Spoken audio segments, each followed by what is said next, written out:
ഇടയ്ക്കൊക്കെ മലബന്ധം ഉണ്ടാവുക, അതുപോലെ തന്നെ ചില സമയത്ത് നല്ലോണം ലൂസായിട്ട് പോകുന്ന അവസ്ഥ, അതുപോലെ വയറുവേദന വന്നു പോവുക, ചില സമയത്ത് ഗ്യാസ് പോലെ ബ്ലോട്ടിങ് പോലെ വയറ് വീർത്തത് പോലെ തോന്നുക, ഛർദ്ദിക്കാൻ വരിക, പിന്നെ വയറിന് ഇങ്ങനെയുള്ള അസ്വസ്ഥതകളൊക്കെ ഇടയ്ക്കിടയ്ക്ക് വരികയാണെന്നുണ്ടെങ്കിൽ നിങ്ങൾക്ക് കോളൻ ക്യാൻസർ ഉണ്ടോ എന്നുള്ളത് നിർബന്ധമായിട്ടും പരിശോധിക്കേണ്ട ഒരു സംഗതിയാണ്. കാരണം ഇന്ന് ലോകത്ത് തന്നെ ക്യാൻസർ കാരണമായിട്ട് മരണപ്പെടുന്നവരുടെ കൂട്ടത്തിൽ 2ാം സ്ഥാനമാണ് ഈ പറഞ്ഞിട്ടുള്ള കോളൻ ക്യാൻസർ, അല്ലെങ്കിൽ വൻകുടലിൽ ഉണ്ടാകുന്ന ഈ ഒരു കുടലിൽ ഉണ്ടാകുന്ന ക്യാൻസർ എന്ന് പറയുന്നത്. അപ്പോൾ ഇന്ന് നമ്മൾ ഡിസ്കസ് ചെയ്യാൻ പോകുന്നത് ഈ അല്ലെങ്കിൽ കുടലിൽ ഉണ്ടാകുന്ന ക്യാൻസറിൻ്റെ അടയാളങ്ങൾ എന്തൊക്കെയാണ്, അതിൻ്റെ എങ്ങനെ നമുക്ക് അത് മാനേജ് ചെയ്യാൻ കഴിയും, എങ്ങനെ നമ്മൾ ഡിറ്റക്ട് ചെയ്യാൻ കഴിയും എന്നതിനെ കുറിച്ചാണ് നമ്മളിവിടെ ഇന്ന് ഡിസ്കസ് ചെയ്യാൻ പോകുന്നത്. എൻ്റെ പേര് doctor Siraj, medical officer QNB hospital Koduvally.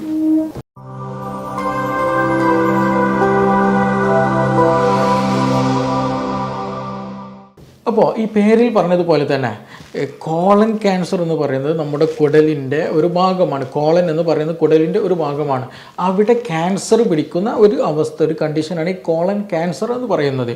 അപ്പോൾ ഇതിൻ്റെ ഒരു പ്രധാന പ്രശ്നം എന്താണെന്ന് ചോദിച്ചിട്ടുണ്ടെങ്കിൽ, നമ്മൾ പലപ്പോഴും ക്ലിനിക്കിലെത്തുന്ന വയറ് സംബന്ധമായിട്ടുള്ള പല ലക്ഷണങ്ങളുണ്ട്. ആ ലക്ഷണങ്ങളിൽ തന്നെയാണ് ഒട്ടുമിക്കതും ഈ പറയുന്ന ക്യാൻസറിൻ്റെ ലക്ഷണമായിട്ടും പലപ്പോഴും ഉണ്ടാകുന്നത്.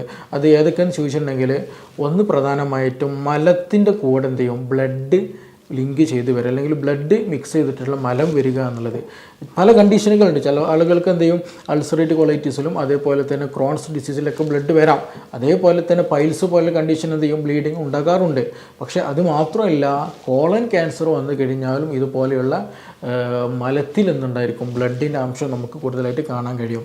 2ാമത് ഛർദി വരിക, നല്ലോണം ഛർദ്ദിക്കാനുള്ള ടെൻഡൻസി ചില ആളുകൾക്ക് വരും, നല്ലോണം ഛർദ്ദിക്കുന്ന അവസ്ഥയും ഉണ്ടാകാറുണ്ട്. അതേപോലെ നല്ലോണം വയറുവേദന വരിക.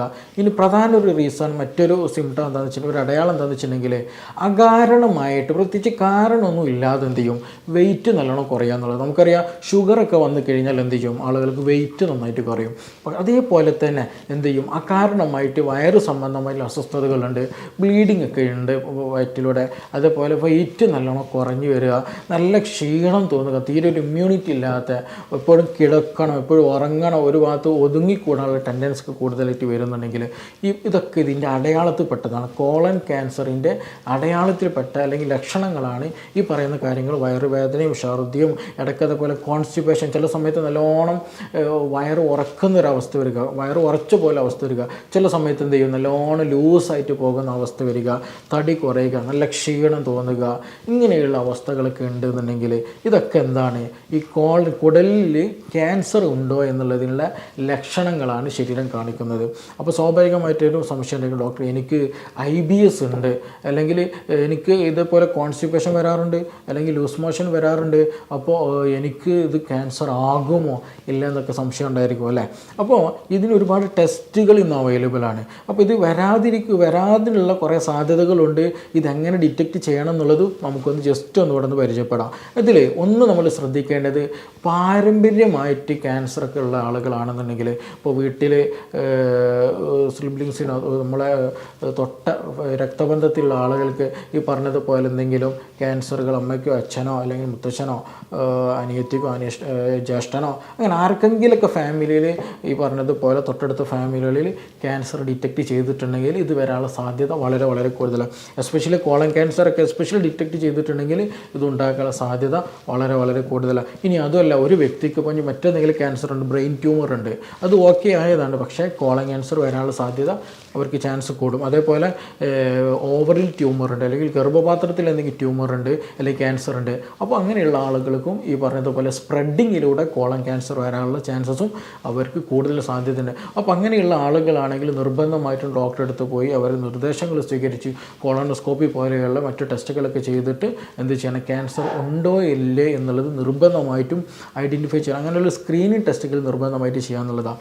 മറ്റൊന്നെന്താണ്, ഈ പറഞ്ഞതുപോലെ ഞാൻ നേരത്തെ പറഞ്ഞതുപോലെ വയറുവേദന വരിക, നല്ല ബ്ലീഡിങ്, ബ്ലഡ് നല്ലോണം കാണുന്നുണ്ട് സ്റ്റൂളിൽ. ബ്ലഡ് ചിലപ്പോൾ നമുക്ക് ചില ആളുകൾക്ക് ഫൈൻഡ് ഔട്ട് ചെയ്യാൻ പെട്ടെന്ന് കാണാൻ കഴിയില്ല, കാരണം മലത്തിൻ്റെ കൂടെ വരുമ്പോൾ പെട്ടെന്ന് ഐഡൻറ്റിഫൈ ചെയ്യാൻ പറ്റില്ല. ചില ആളുകൾക്ക് എന്ത് ചെയ്യും, ഈ ബ്ലഡ് ക്ലോട്ടായിട്ട് അത് കാണാൻ കഴിയുമെന്നുള്ളത് മലത്തിൽ കാണാൻ പ്രസൻ്റ് ആവാൻ ഉള്ളതായിട്ട് നമുക്ക് മനസ്സിലാക്കാൻ കഴിയും.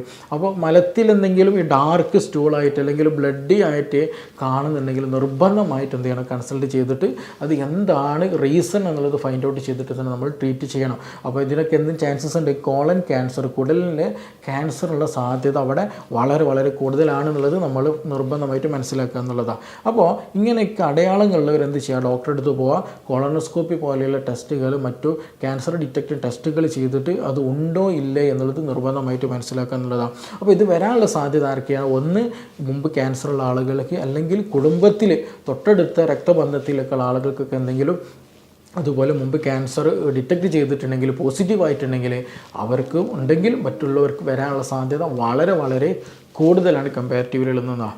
മറ്റൊന്നെന്ന് വെച്ചിട്ടുണ്ടെങ്കിൽ ഏജ് വളരെ വലിയൊരു ഫാക്ടറായിട്ട് നമുക്ക് ഈ സ്റ്റഡീസിൽ കാണാൻ കഴിയും. അത് എസ്പെഷ്യലി 50 വയസ്സ് കഴിഞ്ഞ സ്ത്രീക്കും പുരുഷനും ഇത് വരാനുള്ള സാധ്യത വളരെ വളരെ കൂടുതലാണ്. ഒന്ന്, അവർക്ക് ഇമ്മ്യൂണിറ്റി ഒക്കെ കുറഞ്ഞും ഡൈജസ്റ്റീവ് ഇഷ്യൂസുകൾക്ക് കൂടുതലായിട്ട് പ്രശ്നങ്ങളൊക്കെ ഉണ്ടാകും. അതേപോലെ തന്നെ ഈ 50 വയസ്സ് കഴിഞ്ഞാലാണ് കൂടുതൽ ആളുകൾക്ക് വയറ് സംബന്ധമായിട്ടുള്ള പ്രശ്നങ്ങൾ പലപ്പോഴും നമുക്ക് കാണാനും കഴിയുക. അതുകൊണ്ടാണ് നമ്മൾ ഇത്രയും ഇമ്പോർട്ടൻ്റ് ആയിട്ട് ഇത് വീണ്ടും വീണ്ടും എടുത്ത് പറയുന്നത്.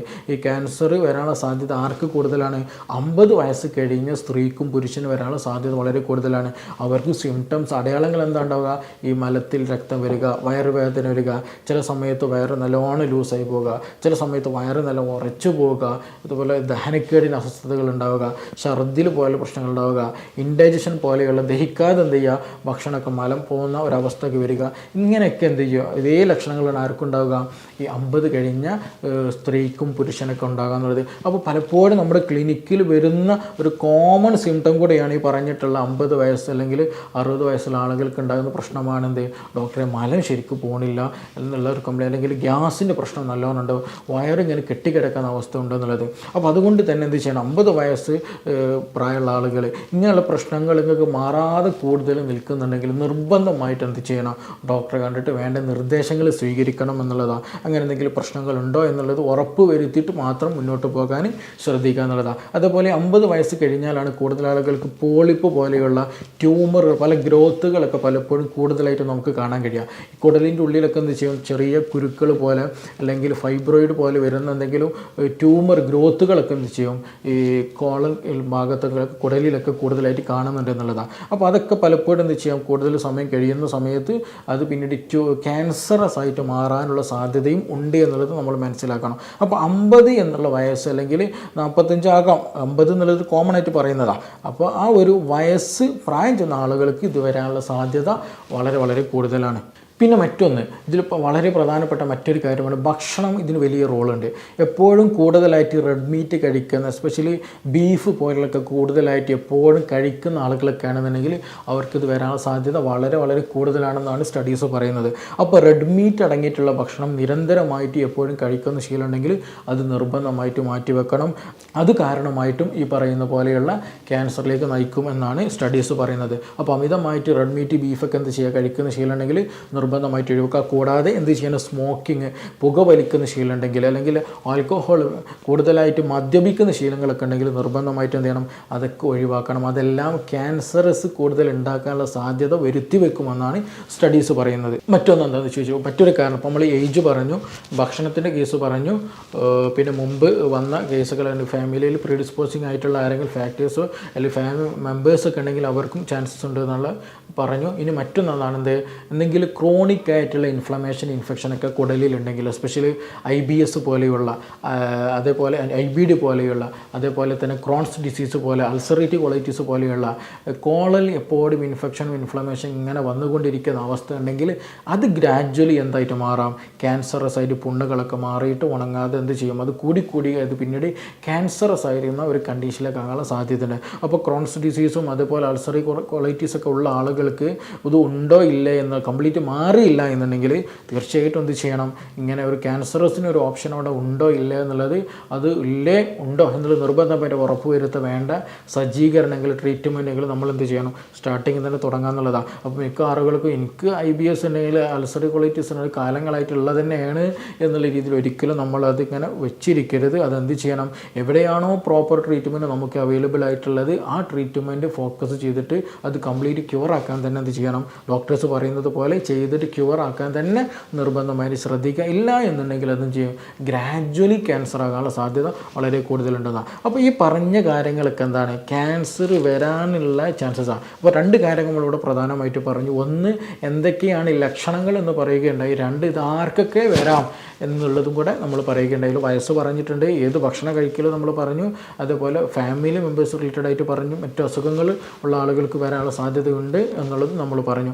ഇനി ഇതുമായി ബന്ധപ്പെട്ടുള്ള ഒരുപാട് സംശയങ്ങൾ ഉണ്ടായിരിക്കും അല്ലേ, ഇതുമായി ബന്ധപ്പെട്ട് പൊതുവേ ചോദിക്കുന്ന ക്വസ്റ്റ്യൻസുകളാണ്, അതിലേക്ക് നമുക്കൊന്ന് വരാം. അപ്പോൾ പൊതുവായിട്ട് ചോദിക്കുന്ന സംശയമാണ് അത് അൺഡൈജസ്റ്റഡ് ആയിട്ടുള്ള ഫുഡ്, ദഹിക്കാത്ത ഭക്ഷണം ദഹിക്കുന്നില്ല, അല്ലെങ്കിൽ ഈ ദഹിക്കാത്ത ഭക്ഷണങ്ങൾ കാരണമായിട്ട് ക്യാൻസർ വരുമോ, കുടലിന് പ്രശ്നം ഉണ്ടാകുമോ എന്നുള്ളത് ഒരു കോമൺ ഒരു സംശയമാണ്. കാരണം മിക്ക ആളുകളും പറയുന്നൊരു കംപ്ലയിൻറ്റ് കൂടെയാണ്, ഡോക്ടറെ ദഹനം കുറവാണ്, അല്ലെങ്കിൽ ടോയ്ലറ്റിൽ പോയി കഴിഞ്ഞാൽ മലത്തിൽ പലപ്പോഴും ഭക്ഷണ പദാർത്ഥങ്ങളൊക്കെ അതേപോലെ കാണുന്നുണ്ട്, ശരിയായ രീതിയിൽ ഒരു മാനസികമായിട്ട് ഒരു കംഫേർട്ട് കിട്ടുന്നില്ല, ശരിയായ രീതിയിൽ ശോധന പോലും കിട്ടുന്നില്ല, ഒരു ഹെവിനെസ് പോലെ വീക്കായിരിക്കുന്ന ഒരു ഇൻഡൈജസ്റ്റീവ് സിറ്റുവേഷൻ പലപ്പോഴും പല ആളുകൾക്കും പറയാറുണ്ട് എന്നുള്ളതാണ്. അപ്പോൾ ഈ അൺഡൈജസ്റ്റഡ് ആയിട്ടുള്ള ഫുഡുകൾ നമുക്കറിയാം, ഈ കാർബോഹൈഡ്രേറ്റ് ആണ് നമ്മൾ കഴിക്കുന്ന മിക്ക ഭക്ഷണം ഉള്ളത്, അല്ലെങ്കിൽ ആ ഒരു ഫൈബേഴ്സൊക്കെ എടുക്കുന്നുണ്ടായിരിക്കും. അപ്പോൾ നമ്മൾ ഈ കാർബും ഫൈബറൊക്കെ എന്നുള്ളത് അത് മിക്കതും ശരിയായ രീതിയിൽ ദഹിച്ചില്ല എന്നുണ്ടെങ്കിൽ ഫെർമെൻറ്റേഷൻ നടക്കും എന്നുള്ളതാണ്. നമുക്കറിയാം, നമ്മുടെ കുടലിൽ എന്തുണ്ട്, ഒരുപാട് നല്ല ബാക്ടീരിയ ഉണ്ട്, ചീത്ത ബാക്ടീരിയ ഉണ്ട്. ഈ ബാക്ടീരിയകൾ എന്ത് ചെയ്യും, ഇതിന് ഫെർമെൻറ്റേഷൻ നടത്തിയിട്ട് ഇതിനെ മറ്റു പല കെമിക്കൽസുകളാക്കി മാറ്റും എന്നുള്ളതാണ്. അപ്പോൾ ഈ ഫെർമെൻറ്റേഷൻ നടക്കുമ്പോൾ എന്ത് ചെയ്യും, ഹോട്ടിങ് അല്ലെങ്കിൽ ഗ്യാസ് പോകുമ്പോഴൊക്കെ നല്ലോണം സ്മെല്ലുകളൊക്കെ ഉണ്ടാകാനുള്ള സാധ്യത വളരെ വളരെ കൂടുതലാണ് അങ്ങനെയുള്ള ആളുകൾക്ക്. അപ്പോൾ അങ്ങനെ വരുമ്പോൾ ഒരു ഇൻഫ്ലമേറ്ററി കണ്ടീഷൻ അല്ലെങ്കിൽ ഇൻഫ്ലമേഷൻ എപ്പോഴും നമ്മുടെ കുടലിലുണ്ടാകും. അപ്പോൾ അതുകൊണ്ട് ചില ആളുകൾക്ക് വയറ് സ്തംഭനം, വയറ് പോകാത്തൊരവസ്ഥ, കൂടുതലായിട്ട് ഗ്യാസ് പോലെ നല്ല സ്മെല്ലി ആയിട്ടുള്ള ഗ്യാസുകൾ പോകുന്ന ഒരവസ്ഥ വരിക, വിശപ്പില്ലാത്ത അവസ്ഥ വരിക, ചില സമയത്ത് നല്ലോണം ലൂസായിട്ട് പോകുക എന്നുള്ളത്. അപ്പോൾ അങ്ങനെ ഒരു ഇൻഫ്ലമേറ്ററി കണ്ടീഷന് ദഹിക്കാതെ എപ്പോഴും ഇങ്ങനെ ഓൺ ആൻഡ് ഓഫ് ആയിട്ട് നിങ്ങൾക്കിങ്ങനെ വന്നു പോകുന്നുണ്ടെങ്കിൽ അത് ഗ്രാജ്വലി എന്ത് ചെയ്യും, അവിടെ ഇൻഫെക്ഷനും ഇൻഫ്ലമേഷനുള്ള സാധ്യത വളരെ വളരെ കൂടുതലാണ്. അപ്പോൾ അങ്ങനെയാണ് gradually small intestinal bacterial overgrowth, SIBO എന്നുള്ള കണ്ടീഷൻ, അല്ലെങ്കിൽ IBS വരിക, IBD വരിക, ഇങ്ങനെയുള്ള അസ്വസ്ഥതകൾ, അൾസറേറ്റീവ് കോളൈറ്റിസ് ഇതൊക്കെ ഉണ്ടാകാനുള്ള സാധ്യത എപ്പോഴാണ്, ഈ പറഞ്ഞിട്ടുള്ള അൺഡൈജസ്റ്റഡ് ഫുഡ് കൂടുതലായിട്ട് കുറേ കാലങ്ങളായിട്ട് ഇങ്ങനെ എപ്പോഴും ഈ പ്രശ്നം ഉണ്ട് എന്നുണ്ടെങ്കിൽ അവർക്കിത് വരാനുള്ള സാധ്യത വളരെ കൂടുതലാണ്. അപ്പോൾ അങ്ങനെ ഇത് പെട്ടെന്നൊരു ദിവസം നടക്കുന്ന പ്രോസസ്സല്ല, ഇത് നല്ലൊരു ലോങ് ടൈം ആയിട്ട് തന്നെ മിക്ക ആളുകൾക്ക് നടക്കുന്നതാണ്. അപ്പോൾ ഇങ്ങനെ ഈ ഒരു ഇൻഫ്ലമേഷൻ ഇങ്ങനെ വന്ന് ഓൺ ആൻഡ് ഓഫ് ആയിട്ട് വന്ന് ഗ്രാജ്വലി അതെന്ത് ചെയ്യാം, ക്യാൻസർ ആകാനുള്ള സാധ്യത ഉണ്ട് എന്നുള്ളത് നമ്മൾ മനസ്സിലാക്കുക. എല്ലാവർക്കും ക്യാൻസർ വരും എന്നല്ല അങ്ങനെ മനസ്സിൽ തെറ്റിദ്ധരിക്കുകയാണ്. നിങ്ങൾക്ക് ഗ്യാസ് ഉണ്ട് അതുകൊണ്ട് നിങ്ങൾക്ക് ക്യാൻസർ വരും എന്നല്ല, അങ്ങനെ ഒരിക്കലും തെറ്റിദ്ധരിക്കരുത്. പക്ഷേ നിങ്ങൾ ഈ ഒരു പ്രശ്നം അല്ലെങ്കിൽ ഇൻഡൈജഷൻ എന്നുള്ള പ്രോസസ്സ്, ദഹനക്കേട് എന്നുള്ള സംഗതി നിങ്ങൾക്ക് കാലങ്ങളായിട്ടുണ്ടെങ്കിൽ നിർബന്ധമായിട്ട് എന്ത് ചെയ്യണം, അതിന് പരിഹാരം കാണൽ ഇമ്പോർട്ടൻ്റ് ആണ്. ഇല്ല എന്നുണ്ടെങ്കിൽ ഗ്രാജ്വലി എന്ത് ചെയ്യാം, ഉണ്ടാകാം എന്നുള്ളതാണ് നമ്മൾ പറഞ്ഞു വരുന്നത്. അപ്പോൾ ഇതൊരു കോമൺ ആയിട്ട് വരുന്ന ഒരു സംശയമാണ്. ഇനി മറ്റൊരു സംശയമാണ്, ഡോക്ടറെ കോൺസ്റ്റിപ്പേഷൻ, വയറ് ഉറക്കുന്ന കണ്ടീഷൻ. ഈ വയറ് ഉറക്കുക എന്ന് പോയിട്ടുണ്ടെങ്കിൽ ഒരു ദിവസം നിങ്ങൾക്ക് പോയില്ല എന്നത് കൊണ്ടല്ല അവിടെ വയറ് ഉറക്കലെന്ന് പറയുന്നത്.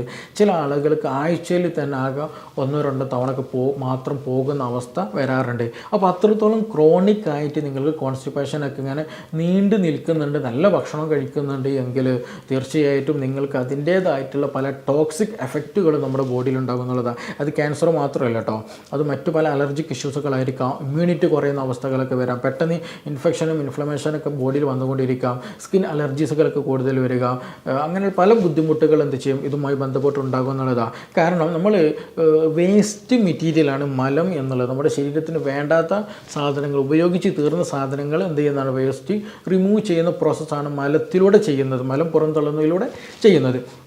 അപ്പോൾ ഈ വേസ്റ്റ് മെറ്റീരിയൽ കൂടുതൽ സമയം നമ്മുടെ കുടലിൽ അക്യുമുലേറ്റ് ചെയ്യുമ്പോൾ സ്ഥിതി ചെയ്യുമ്പോൾ എന്തോ സംഭവിക്കുക, അവിടെ ഇൻഫെക്ഷൻ കൂടുതലായിട്ടുണ്ടാകും എന്നുള്ളതാണ്. അവിടുത്തെ ടോക്സിനുകളൊക്കെ എന്ത് ചെയ്യും, നമ്മുടെ ശരീരത്തിലേക്ക് രക്തത്തിലേക്ക് കലരാനും അത് സംബന്ധമായിട്ട് പല അലർജിക് ഇഷ്യൂസുകളും ഇൻഫ്ലമേറ്ററി ആക്ഷൻസുകളൊക്കെ കൂടുതലായിട്ടുണ്ടാകും.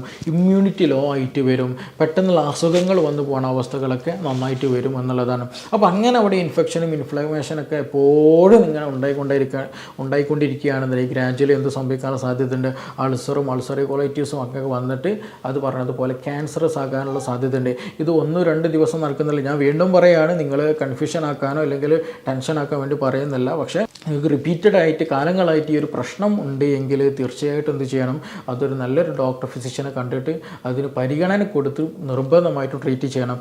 ഇല്ല എങ്കിൽ അത് ഭാവിയിലേക്ക് ഇങ്ങനെയുള്ള ക്യാൻസർ പോലെയുള്ള അവസ്ഥയിലേക്ക് നമ്മെ കൊണ്ടെത്തിക്കും എന്നുള്ളത് നമ്മൾ നിർബന്ധമായിട്ട് മനസ്സിലാക്കാം. അതേപോലെ തന്നെ പൊതുവായിട്ട് ചോദിക്കുന്ന ചോദ്യമാണ്, ഡോക്ടറെ ഇതൊക്കെ മാറാൻ ഇതിപ്പോൾ കൂടുതൽ ഡിസ്കഷൻ ചെയ്യുന്ന ഒരു വിഷയമാണ് പ്രീബയോട്ടിക് പ്രോബയോട്ടിക് എന്നുള്ള ഒരു കോൺസെപ്റ്റ്. ഈ പ്രീബയോട്ടിക് പ്രോബയോട്ടിക് എടുക്കുന്നത് നല്ലതാണ്, ഇതെടുത്താൽ നമുക്ക് ക്യാൻസർ പ്രിവെൻറ്റ് ചെയ്തൂടെ എന്നുള്ള രീതിയിൽ പലരും ചോദിക്കുന്നൊരു ചോദ്യമാണ്.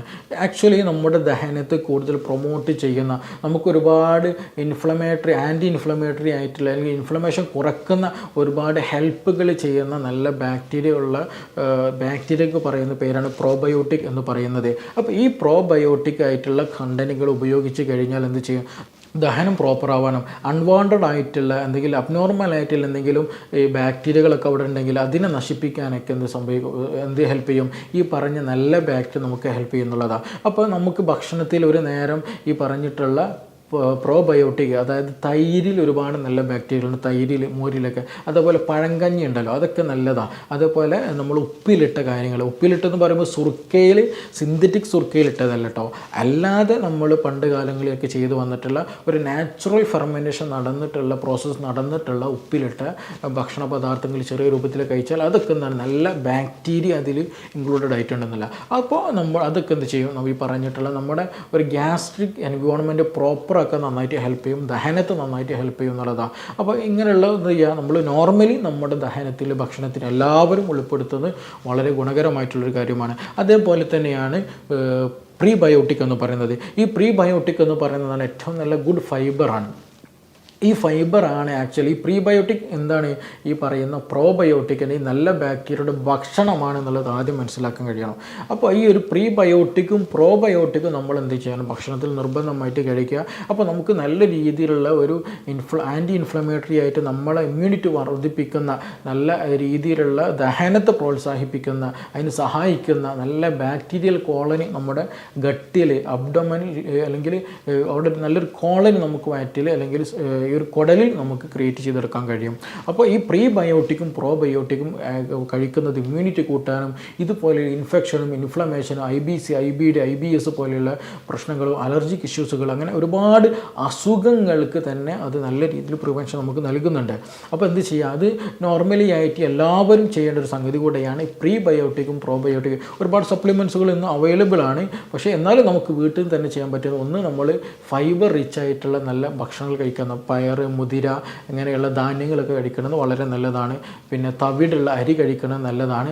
അതുപോലെ ചെറുപയർ പോലെയുള്ളത്, അതുപോലെ കടല പോലെയുള്ളത്, പിന്നെ ബദാം, പിസ്ത, നട്ട്സുകളൊക്കെ ഉണ്ടല്ലോ, സീഡ്സുകൾ, അതൊക്കെ നമുക്ക് കഴിച്ച് നല്ല ഫൈബർ കണ്ടൻറ്റഡ് ആയിട്ടുള്ള ഭക്ഷണങ്ങൾ കൂടെയാണത്. അപ്പോൾ അതെല്ലാം നമ്മൾ ഉൾപ്പെടുത്തിയിട്ടുണ്ടെങ്കിൽ നമ്മുടെ ഗട്ടിലുള്ള ഈ പറഞ്ഞിട്ടുള്ള ബാക്ടീരിയ നല്ല രീതിയിൽ വളരാനും അവിടുത്തെ നല്ലൊരു എൻവയോൺമെൻറ്റ് അവിടെ ക്രിയേറ്റ് ചെയ്യാനും നന്നായിട്ട് ഹെൽപ്പ് ചെയ്യും എന്നുള്ളതാണ്. അപ്പോൾ അതുകൊണ്ട് തന്നെ നമ്മൾ ഭക്ഷണത്തിൽ എന്ത് ചെയ്യണം, എല്ലാവരും തന്നെ അസുഖമുള്ളവരും ഇല്ലാത്തവരും നിശ്ചിത എമൗണ്ട് എന്ത് ചെയ്യുക, ഒരു ഡോക്ടർ നിർദ്ദേശത്തിൽ നല്ലൊരു പ്രോബയോട്ടിക്കും അതുപോലെ പ്രീബയോട്ടിക്കും കൺസ്യൂം ചെയ്യാൻ ഉപയോഗിക്കാൻ എന്തെങ്കിലും നിർബന്ധമായിട്ട് ശ്രദ്ധിക്കുക എന്നുള്ളതാണ്. അപ്പോൾ ഈ പറഞ്ഞ കാര്യങ്ങളൊക്കെ ഈ രോഗം വരാനും അല്ലെങ്കിൽ അതിൻ്റെ ലക്ഷണങ്ങളും ആർക്കൊക്കെ വരാമെന്നതിനെ കുറിച്ചാണ് നമ്മൾ പറഞ്ഞത്. ഇനി നമുക്കൊരു രോഗം വരാതെ അല്ലെങ്കിൽ ഒരു ക്യാൻസർ അല്ലെങ്കിൽ വേണ്ട, നമ്മുടെ ഒരു ദഹനം തന്നെ പ്രോപ്പറായിട്ട് കൊണ്ടുപോകാൻ പറ്റുന്ന 1-2 ടിപ്സുകൾ നമുക്കൊന്ന് ശ്രദ്ധിക്കാം. അതിൽ നമ്മൾ ശ്രദ്ധിക്കേണ്ടത് ഭക്ഷണത്തിൽ അമിതമായിട്ട് കാർബ് എടുക്കുന്ന ശീലം ഒഴിവാക്കുക എന്നുള്ളതാണ്.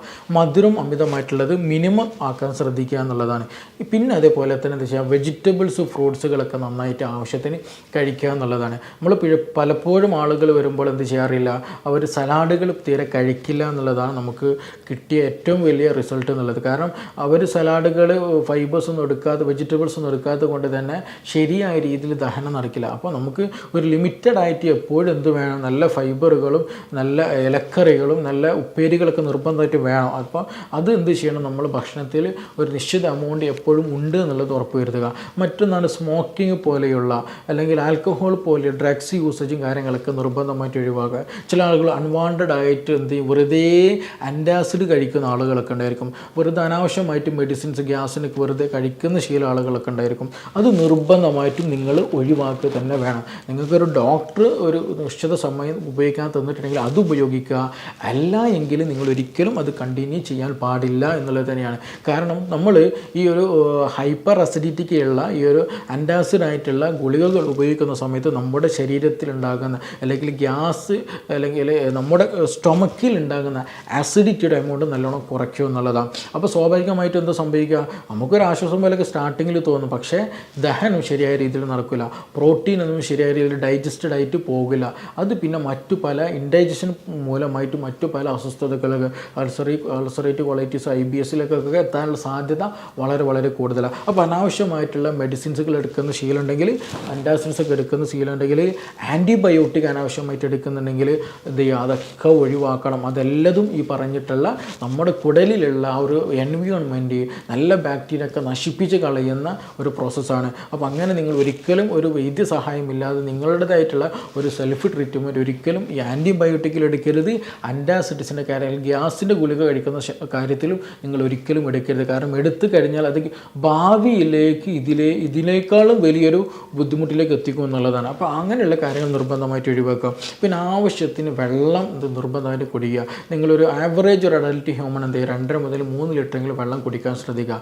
എങ്കിലും എന്ത് ചെയ്യുള്ളൂ, ദഹനം പ്രോപ്പറായിട്ട് നടക്കുകയുള്ളൂ. കോൺസ്റ്റിപ്പേഷൻ ഒന്നും ഇല്ലാതെ നോർമലായിട്ട് മലം പോകാൻ നമ്മളത് ഹെൽപ്പ് ചെയ്യുള്ളൂ. അപ്പോൾ അതൊക്കെ ശ്രദ്ധിക്കുക. പിന്നെ ഭക്ഷണത്തിൽ എന്ത് ചെയ്യുക, പ്രീബയോട്ടിക് പ്രോബയോട്ടിക് നന്നായിട്ട് ആഡ് ചെയ്യാൻ ശ്രദ്ധിക്കുക. ഈ വെജിറ്റബിൾസും ഫ്രൂട്ട്സും കഴിക്കുമ്പോഴാണ് നമ്മുടെ ശരീരത്തിലേക്ക് വേണ്ടിയിട്ടുള്ള വൈറ്റമിൻസും മിനറൽസും കുറച്ചും കൂടെ നമുക്ക് കിട്ടുള്ളൂ. നമ്മുടെ മണ്ണിൽ നിന്നൊക്കെ കിട്ടുന്ന അതിലൂടെ നമുക്ക് ലഭിക്കുകയുള്ളൂ. അപ്പോൾ അതൊക്കെ ഭക്ഷണത്തിൽ നന്നായിട്ട് കിട്ടുന്നുണ്ട് അല്ലെങ്കിൽ ഞാൻ കഴിക്കുന്നുണ്ട് എന്നുള്ളത് എന്ത് ചെയ്യണം, നമ്മൾ ഉറപ്പ് വരുത്തൽ നിർബന്ധമാണ്.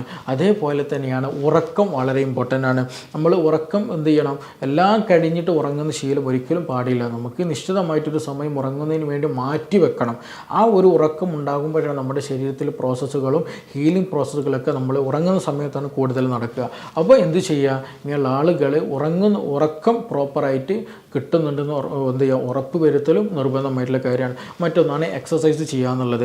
നല്ല വ്യായാമം ഉണ്ടാകുമ്പോഴാണ് നല്ല മൂവ്മെൻറ്റ്സ് ഉണ്ടാവും, നല്ല സർക്കുലേഷൻ, നല്ല ഹെൽത്തി ആയിട്ടുള്ളൊരു ലൈഫ് സ്റ്റൈൽ നമുക്ക് കീപ്പ് ചെയ്യാൻ പറ്റുള്ളൂ, ഇമ്മ്യൂണിറ്റി വർദ്ധിപ്പിക്കാൻ പറ്റുള്ളൂ. അപ്പോൾ അതുകൊണ്ട് തന്നെ ഇമ്മ്യൂണിറ്റി വർദ്ധിപ്പിക്കുന്നതിന് വേണ്ടിയിട്ട് ഈ പറഞ്ഞ പോലെ എക്സസൈസും ഭക്ഷണവും കാര്യങ്ങളും ഉറക്കം എല്ലാതും എന്ത് ചെയ്യണം, നമ്മൾ പ്രോപ്പറായിട്ട് കൊണ്ടുപോകാം. മാത്രമല്ല സ്ട്രെസ് ഇല്ലാത്തൊരു കണ്ടീഷൻ എപ്പോഴും ജീവിക്കുക എന്നുള്ളതാണ്. മാനസികമായിട്ട് സമ്മർദ്ദത്തിലായിട്ട് ആയിക്കഴിഞ്ഞാൽ ശാരീരികമായിട്ട് എല്ലാ അസുഖങ്ങളും നമ്മൾ പിടികൂടുന്നത് നമുക്ക് തന്നെ അനുഭവം ഉണ്ടായിരിക്കും എന്നുള്ളതാണ്. അപ്പോൾ അങ്ങനെ എന്ത് ചെയ്യുക, മാനസികമായിട്ട് സമ്മർദ്ദം ഉണ്ടാക്കുന്ന, ടെൻഷൻ ഉണ്ടാക്കുന്ന കാര്യങ്ങളിൽ നിന്നൊക്കെ വിട്ടു നിൽക്കാൻ നിർബന്ധമായിട്ട് ശ്രദ്ധിക്കുക എന്നുള്ളതാണ്. അപ്പോൾ ഈ കാര്യങ്ങളൊക്കെ ശ്രദ്ധിച്ചാൽ തന്നെ ഒട്ടുമിക്ക ആളുകൾക്ക് വയറ് സംബന്ധമായിട്ടുള്ള ഒരു പ്രയാസമില്ലാതെ എന്ത് ചെയ്യാൻ പറ്റും, മുന്നോട്ട് കൊണ്ടുപോകാൻ പറ്റും എന്നുള്ളത് തന്നെയാണ്. അപ്പോൾ ഇനി ഇതുമായി ബന്ധപ്പെട്ട് എന്തെങ്കിലും സംശയങ്ങൾ എന്തെങ്കിലുമൊക്കെ അറിയണമെന്നുണ്ടെങ്കിൽ താഴെ തന്നിട്ടുള്ള നമ്പറിൽ ബന്ധപ്പെടാവുന്നതാണ്. നമുക്കിനി മറ്റൊരു വിഷയവുമായി ബന്ധപ്പെട്ടിട്ട് വീണ്ടും കാണാം. Thank you.